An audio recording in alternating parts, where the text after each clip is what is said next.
I'm Krista, and this is Tim Emery. We're here to help you be a better landlord. Friend of the show, Tim Emery, local real estate investor and extraordinary network builder. So happy to have you here again. Thank you. So what really boggled my mind, beyond your expertise in all of the different realms of real estate, you have so much knowledge about bulletproofing rentals, and specifically taking on tasks so that a rental can really live long term, right? What kind of mindset should landlords have when they approach their rentals to make sure that it lasts for a while? Well, landlording and owning rental properties is really the best way to get rich slowly. And I usually say get rich slowly, and people think 50, 40, 50 years. And the reality is it's probably about 10 years, 5 to 10 years. If you do it right, if you have a long-term vision of your rentals, you're going to be fine. If you're doing this for short-term cash or short-term gain, it's not going to be there. Mindset should be keep your tenants happy. Do things, make sure they get things done. Communicate with them so that they know what's going on in their properties. The biggest problem for renters is when something gets thrown at them that they're not ready for. Because on an everyday basis, they're not thinking about their house. They paid their rent on hopefully the first of the month, and that's all they want to think about. They don't want to think about anything else. So really having that mindset of having happy tenants is really important. Happy tenants leads to a good long-term business. That's something that we really believe in as well. Can you tell me about some tasks that you would recommend people undertake to reduce friction with their renters and bulletproof their business? Yeah, it really goes back to communication. If something's going to happen, if something needs to be done, you need to communicate with your tenants. So if you're going to go do an inspection, or if you've got a handyman coming in, or somebody to check on the fire extinguishers or something like that, notify them and make sure they understand and hear you're coming, and confirm with them. In this day and age of text and email, just sending a text or email doesn't work if you don't hear back from them. Because then you show up and they say, oh, I didn't know anything. I didn't get the text. Well, sorry, here's the text. We texted you and we said we were coming. But that really helps the landlord-tenant relationship. I think that's a really good point. Just confirming receipt, right? I know that some landlords advise putting that kind of language in their lease, saying, hey, I would expect a response if I reach out to you. Is that a tactic you've seen done before? So I'm not a lawyer. Sure. So I can't exactly tell you what you should have in your lease. But yeah, it's good, advisable. When we were running a property management company, we had an intro letter that it told people what to expect during their stay with us, and that's really important. Critical. Mm-hmm. Okay, so that communication piece, transparency, letting them know what's going to happen is crucial. Yes. Are there any maintenance tasks that you would advise landlords take on in the interior of the rental to protect it both for tenants and from tenants? Yeah, there are a lot of things that you can do. One of my favorite tips is for bathrooms, if you have a bathroom fan, connect the light switch to the bathroom fan so it always has to go on. Tenants don't love this, but this helps recirculate the air. And if they're not used to opening up their bathroom door after they've taken a shower or something like that, it really does help. Having, in the lease that they have to have the smoke detectors and carbon monoxide detectors working at all times, really important. Putting some type of flooring in that is resistant to water and can last longer. And LVP, engineered wood, is really good for these properties. And that way it's less damaging in the long run. And that's really kind of, those three things are great. Another thing is having granite countertops. You don't have to use fancy, expensive granite, but granite's really hard to destroy.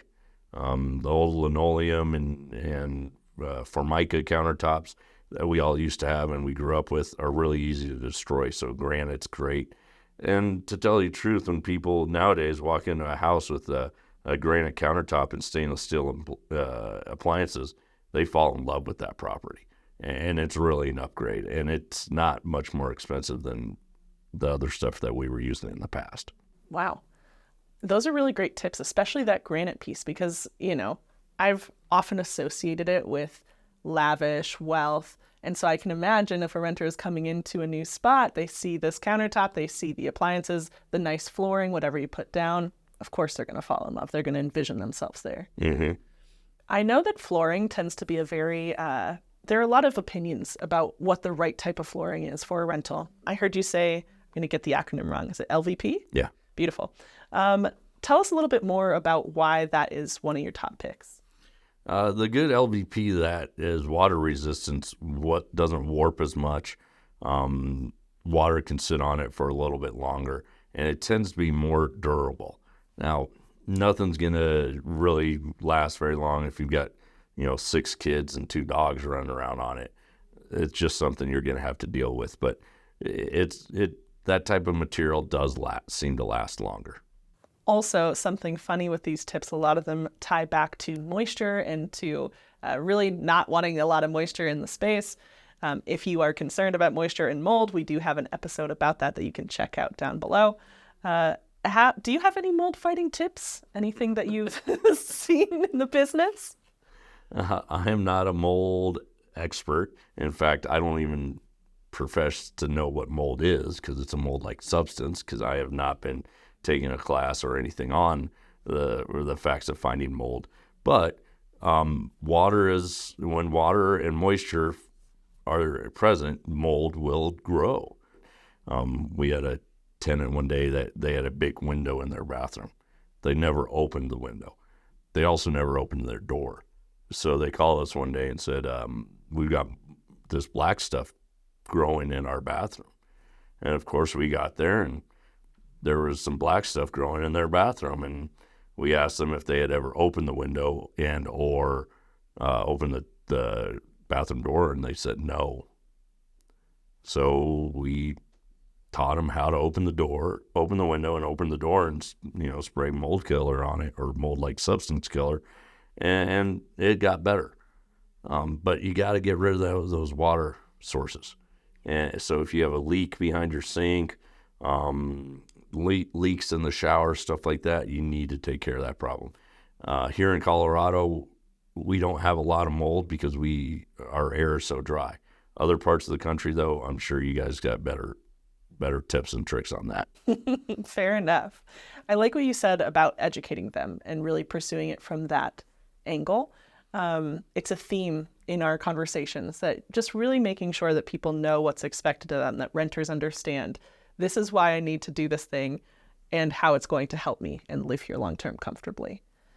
Do you have any tips for facilitating those kinds of conversations? Is it just sitting down and talking to them? Do you put it in your lease? I know you're not a lawyer, but where do you best outline these expectations? Probably truly at the beginning, we had a packet that would give them tips and tricks on how to take care of their house. If they don't listen to that, again, communication. So when we're there at the property with the tenants, explaining things to them again. And then following up with an email and notes. Keeping notes on your tenants is really important. Probably one of the best tips I can get is recording every conversation you have with your tenants, and not necessarily recording on a phone line or anything like that, but documenting in a note section. And TurboTenant has that note section, what you talked about. I was a stickler when I was the CEO of the property management company that we kept notes of every conversation we had. That way, if I'm not there or if somebody else isn't there, I can go back and look at those notes. And as a property manager, that's important. As a small landlord, it's really important to have that documentation so that you can go in and talk to the tenants in a nice, calm way and not have a he said, she said fight about something. And it's really important because those fights are what causes tension, and that's what causes people to argue and not have great living situations. Very well said. Is there anything else that we should touch on when it comes to interior tasks landlords can take on to bulletproof their rentals? Having yearly inspections, teaching tenants how to change furnace filters. It doesn't always happen, but doing your best to teach them. The yearly and bi-yearly inspections are really important to know. And then you do really have to allow the tenant to live their lives. And it's hard for us as landlords and people to look at a tenant's life that isn't like yours. So if you're very neat and keep all your dishes in the dishwasher and put them away right away, you have to realize that your tenants are not going to live like you. And when you change your mindset to say, okay, the tenants can live like they can live, it's okay, because once they move out, they're going to hopefully vacuum and clean everything up.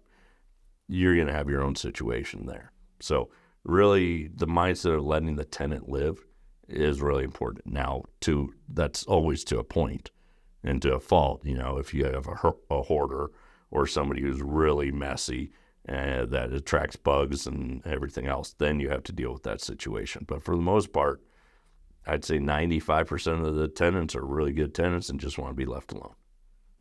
I love that. This was just one little nugget of wisdom from Tim Emery. If you want to learn more, Invest Success does regular seminars and has different meetups if you're in the local Denver area. Please check them out. We will have all the information down below. If you have any interior maintenance tasks that you take on or think other landlords should take on, please let us know in the comments, and don't forget to subscribe.